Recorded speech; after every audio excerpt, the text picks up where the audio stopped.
बिस्मिल्लाहिर्रहमानिर्रहीम, अस्सलाम वालेकुम। खेलों की खबरों पर तबसरों और तजियों सजे स्कोर के एक और प्रोग्राम के साथ सैयद याह्या हुसैनी आपकी खिदमत में हाजिर है। जैसे जनूबी अफ्रीका की क्रिकेट टीम पर चूकर्स का टैग लगा हुआ है, ऐसे ही दुनिया क्रिकेट में पाकिस्तान क्रिकेट टीम को अनप्रिडिक्टेबल टीम कहा जाता है, यानी जिसके बारे में कोई पेशगोई न की जा सके। माउंट मांगनोई टेस्ट में खेल के आखिरी दिन जिस तरह पाकिस्तान टीम ने बैटिंग की और मैच का आखिरी लम्हात तक कुछ पता ना था, ये मैच आखिरी लम्हात तक गया, उसके बारे में भी पेशगोई नहीं की जा सकती थी।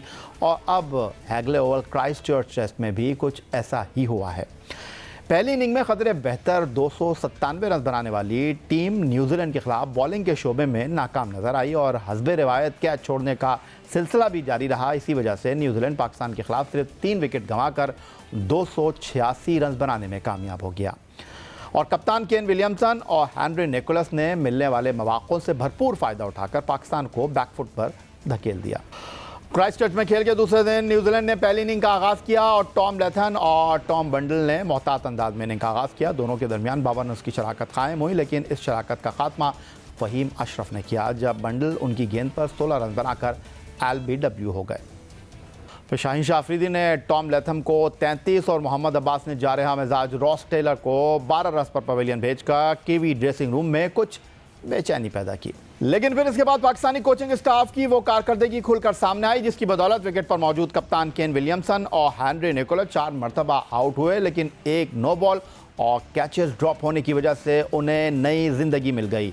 33वें ओवर की दूसरी गेंद पर शाहीन शाह अफरीदी ने हेनरी निकोलस को विकेटों के पीछे कैच कराया। मोहम्मद रिजवान ने कैच कर लिया और निकोलस मैदान से बाहर जाने लगे, लेकिन नो बॉल चेक की गई तो शाहीन शाह अफरीदी का पाँव पॉपिंग क्रीज से बाहर नजर आया।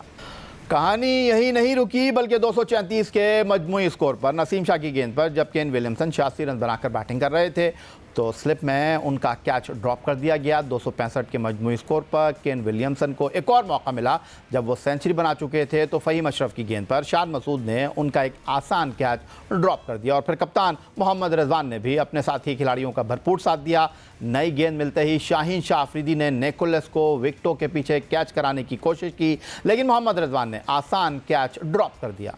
81वें ओवर की 5वीं गेंद पर हेनरी निकोलस उस वक्त 86 रन बनाकर क्रीज पर मौजूद थे जब उनका कैच ड्रॉप किया गया। ये कैच इतना आसान था कि हेनरी निकोलस को भी आउट होने का यकीन हो गया था और अंपायर ने भी अपनी उंगली फिजा में बुलंद कर दी थी, लेकिन उनकी उम्मीदों पर मोहम्मद रिजवान ने पानी फेर दिया और कॉमेंट्री बॉक्स में मौजूद कॉमेंटेटर्स इस पर कहकहा लगाने लगे। क्राइस्टचर्च में दूसरे टेस्ट मैच के दूसरे दिन टीम पाकिस्तान की फील्डिंग में इन सारी गलतियों, सारी खामियों का फ़ायदा टीम न्यूजीलैंड को हुआ। इब्तदाई कैच ड्रॉप करने की जो केन विलियमसन और हेनरी निकोलस के थे, न्यूजीलैंड की जानिब से चौथी विकेट पर पाकिस्तान के ख़िलाफ़ सबसे बड़ी शराकत सामने आई। 150 रन पर पहुंचने पर केन विलियमसन और निकोलस ने स्टीफन फ्लेमिंग और मैकमिलन का रिकॉर्ड तोड़ दिया। विलियमसन और निकोलस चौथी विकेट में अब तक 215 रन की नाकाबिले शिकस्त शराकत बना चुके हैं। न्यूजीलैंड क्रिकेट टीम के कप्तान केन विलियमसन ने इस दौरान अपने टेस्ट करियर की 24वीं सेंचुरी मुकम्मल की। केन विलियमसन ने मुसलसल तीसरे टेस्ट मैच में सेंचुरी बनाकर अपनी फॉर्म के सिलसिले को जारी रखा हुआ है। केन विलियमसन पाकिस्तान के खिलाफ क्राइस्टचर्च टेस्ट की पहली इनिंग्स में इस वक्त 112 रन पर नॉट आउट हैं, जहां उन्होंने 175 गेंदों पर 16 चौके लगाए हैं और उनका स्ट्राइक रेट 64। दूसरी जानिब पाकिस्तान के खिलाफ रिकॉर्ड पार्टनरशिप का हिस्सा बनने वाले कीवी बैट्समैन हेनरी निकोलस ने अपने करियर की 11वीं निफ सेंचुरी बनाई और अब वो 3 हिस्सों की इनिंग्स की जानिब बढ़ रहे हैं। हेनरी निकोलस 89 रन पर नाकाबिले शिकस्त हैं। 186 गेंदों पर उन्होंने अब तक इस मैच में 47.85 की औसत से रन स्कोर किए हैं। पाकिस्तान और न्यूजीलैंड की क्रिकेट टीमों के दरमियान ICC टेस्ट चैंपियनशिप का ये दूसरा टेस्ट मैच, जहां 2 दिन के खेल के बाद इस वक्त पलड़ा न्यूजीलैंड की टीम का भारी दिखाई दे रहा है। मजीद गुफ्तगू करेंगे एक ब्रेक के बाद।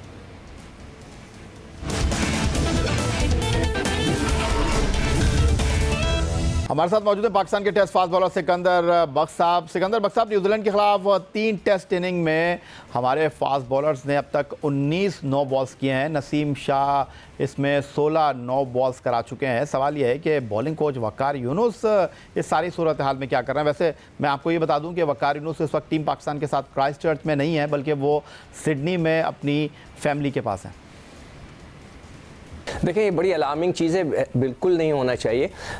हमारे दौर में भी यही था कि हम जब नेट में बॉल करते हैं तो वुमन नो बॉल का ख्याल नहीं रखते। बहुत कम होता था कि कोई कोच तो हमारे साथ होता ही नहीं था, तो मैनेजर या कप्तान आके खड़ा हो जाता था कि आप लोग नो बॉल करें, और वो वुमन जब होता था जबकि मैच में ज़्यादा हो जाए।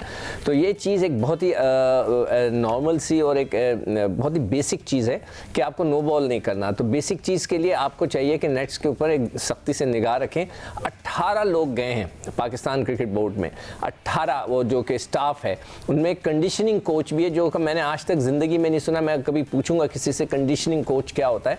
तो वहाँ पर एक लड़के को खड़ा करके, इट्स वेरी सिंपल, आप नेट्स चल रहे हो, बॉलर बॉल करा रहे हो, तो एक लड़का अंपायर की जगह खड़े हो जाए और आवाज़ लगाता रहे कि नो बॉल, तो उसको लड़के को एहसास होता है और उसके ऊपर आप फाइन लगाएं कि हम आपके पास जो है 50 सेंट्स जो है एक नो बॉल पे उनको डॉलर्स में मिलते हैं ना, इसलिए मैं 50 सेंट्स कह रहा हूँ कि आपको फ़ाइन लगेगा, आप नो बॉल ना करें। तो इसी तरह इंप्रूव कर सकते हैं आप उनकी नो बॉल्स। तो ये छोटी सी चीज़ें हैं जो कि उनको करनी चाहिए। मगर मेरे ख्याल से देखें, ये सब कुछ इसलिए हो रहा है याया कि हमने अभी तक अकाउंटेबिलिटी नहीं की है किसी की। हम सबको जो वहाँ पर खेल रहे हैं वो उनको पता है कि उनकी बात वहाँ पर कोई है ही नहीं, तो किसी को कोई फ़र्क ही नहीं पड़ा जब तक आप सज़ा और जज़ा वाली बात नहीं हो कि भाई जो लड़का परफॉर्म नहीं कर रहा उसको आप थोड़ी दिन के लिए बाहर निकालें। कोच को तो आप नहीं निकाल सकते, मगर उससे सवाल तो उठाया जा सकता है ना।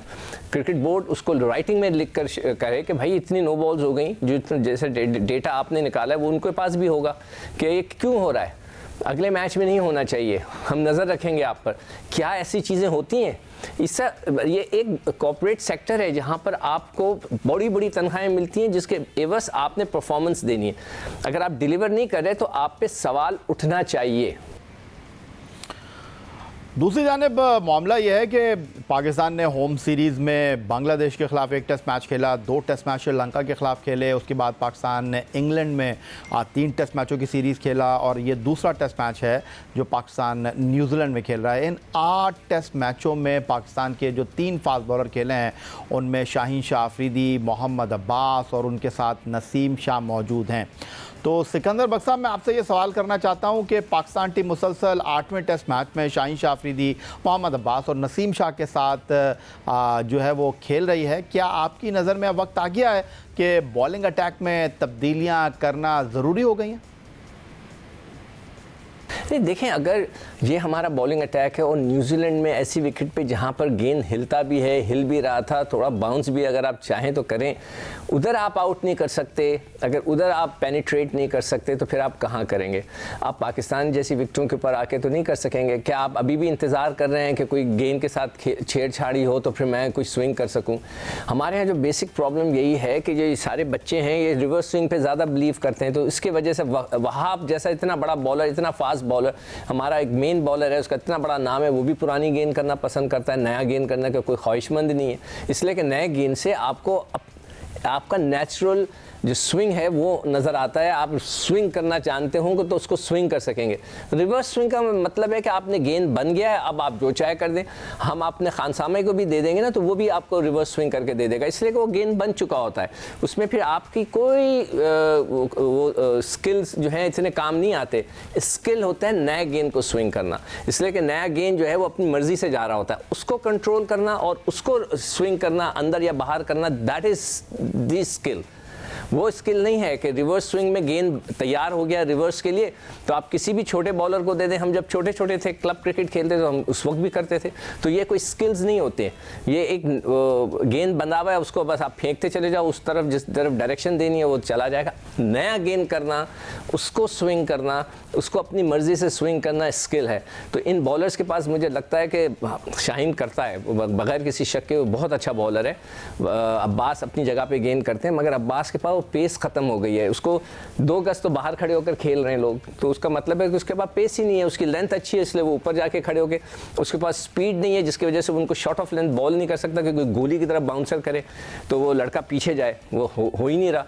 और जहाँ तक बस नसीम शाह का ताल्लुक है तो वो मुझे नहीं लगता कि 100% फिट है। अभी 18 साल के भी नहीं हुए और उनकी ये बॉलिंग का डिक्लाइन शुरू हो गया है। Very alarming. हमें इन सब को जो है जो परफॉर्मेंस नहीं दे रहा उनको अब हमें एकेडमी में भेजना चाहिए, जो नेशनल क्रिकेट एकेडमी है, वहाँ जाके वो अपने आप को इम्प्रूव करें। नए बॉलर्स को आपको ढूंढना है जो परफॉर्म करें डोमेस्टिक क्रिकेट में, हमें उन्हें मौका देना चाहिए। टेस्ट फास्ट बॉलर सिकंदर बख्त हमारे साथ मौजूद थे और क्राइस्ट चर्च टेस्ट मैच के दूसरे दिन पाकिस्तान टीम की बॉलिंग में खामियों पर गुफ्तगू कर रहे थे। क्राइस्ट चर्च टेस्ट में पाकिस्तान न्यूजीलैंड के खिलाफ 297 रन बनाने में तो कामयाब हो गया, लेकिन पाकिस्तानी ओपनर खासकर शान मसूद की परफॉर्मेंस इंतहाई मायूस कुन साबित हुई है। गुज़िश्ता साल इंग्लैंड में बतौर ओपनर 156 रन की इनिंग खेलने वाले शान मसूद ने इस सदी में इंग्लैंड में सेंचुरी स्कोर करने वाले पहले पाकिस्तानी ओपनर का एजाज़ तो हासिल किया, लेकिन उसके बाद से उनका बैट मुसलसल खामोश है। शान मसूद मुसलसल 6 इनिंग्स में अपनी विकेटें गंवाते रहे, किसी एक इनिंग्स में 20 रन भी वो स्कोर ना कर सके। पाकिस्तान टेस्ट टीम की गुज़िश्ता 8 इनिंग्स में एक पाकिस्तानी ओपनर 3 ओवर्स के दौरान ही पवेलियन लौट गया और उनमें शान मसूद 4 मरतबा 3 ओवर्स के मुकम्मल होने से कबल पवेलियन लौटे। न्यूजीलैंड के खिलाफ शान मसूद मांगानोई टेस्ट की दूसरी इनिंग में 0 पर आउट हुए और इस मरतबा भी वो बगैर कोई रन बनाए पवेलियन लौटे। सोने पर सुहागा क्लियर LBW और साथी खिलाड़ी आबिद अली के कहने के बावजूद शान मसूद ने पाकिस्तान का एक रिव्यू भी ज़ाहिर कर दिया। गैर मुल्की सरजमीन पर हारिस सोहेल एक मरतबा फिर नाकाम साबित हुए। हारिस सोहेल अपने करियर के दौरान या तो फिटनेस मसाइल का शिकार रहे हैं या उनकी एशिया से बाहर औसत दर्जे की कारकर्दगी रही है। हारिस सोहेल 15 टेस्ट में पाकिस्तान की नुमाइंदगी कर चुके हैं, जिसमें पाकिस्तान और UAE की आसान पिचेस पर वो रन बनाने में कामयाब रहे, लेकिन इंग्लैंड, ऑस्ट्रेलिया, आयरलैंड और अब न्यूजीलैंड में वो 11 इनिंग खेलकर 17.4 की औसत से सिर्फ 174 रन बना सके हैं और उनका बेहतरीन स्कोर 39 नाकाबिल शिकस्त है। क्राइस्ट चर्च टेस्ट की पहली इनिंग में वो काइल जेमिसन की गेंद पर फैसला ही ना कर सके कि उन्हें गेंद छोड़नी है या खेलनी है। एक जानिब पाकिस्तानी टॉप ऑर्डर की नाकामी काबिल तशवीश रही, लेकिन दूसरी जानिब साबिक कप्तान अजहर अली ने फॉर्म हासिल कर ली और कप्तान मोहम्मद रिजवान ने भी अपनी बैटिंग सलाहियतों के सिलसिले को जारी रखा। अजहर अली और मोहम्मद रिजवान के दरमियान इनिंग्स की सबसे बड़ी 88 रन की मोहतात शराकत रही। अजहर अली 93 रन बनाकर नर्वस 90s का शिकार हुए। अपनी इनिंग्स के दौरान उन्होंने 173 गेंदों का सामना किया और 50.04 के स्ट्राइक रेट से बैटिंग करते हुए 12 चौके लगाए। दूसरी जानिब कप्तान मोहम्मद रिजवान ने टेस्ट क्रिकेट में अपनी मुसलसल 5वीं निस्फ सेंचुरी बनाई। मोहम्मद रिजवान ने 61 रन 71 गेंदों पर 11 चौकों की मदद से 85.92 के स्ट्राइक रेट से बनाए। फ़हीम अशरफ को आते ही ज़िंदगी मिली जब रॉस टेलर ने स्लिप में उनका कैच गिरा दिया, लेकिन फिर उन्होंने 48 रन की एक अच्छी इनिंग खेली और डेब्यू करने वाले जफ़र गौर अगरचे बॉलिंग में कारकर्दगी ना दिखा सके, लेकिन वो भी 34 रन बनाकर पवेलियन लौटे। इस तरह पाकिस्तान की पूरी टीम 297 रन बनाने में कामयाब रही। यही आज का हमारा प्रोग्राम था। ट्विटर पर आप मुझे फॉलो कर सकते हैं, फेसबुक पर हमारा पेज score.geo न्यूज़, जहां जाकर आप इस प्रोग्राम के क्लिप्स एक बार फिर देख सकते हैं और आप हमें ईमेल कर सकते हैं score@geo.tv पर। इस दुआ इस उम्मीद इस तवक्को के साथ कि पाकिस्तान में खेल और खिलाड़ी तरक्की करते रहें। सैयद याहिया हुसैनी को स्कोर की पूरी टीम के साथ अगले प्रोग्राम तक के लिए इजाज़त दीजिए। अल्लाह हाफ़िज़।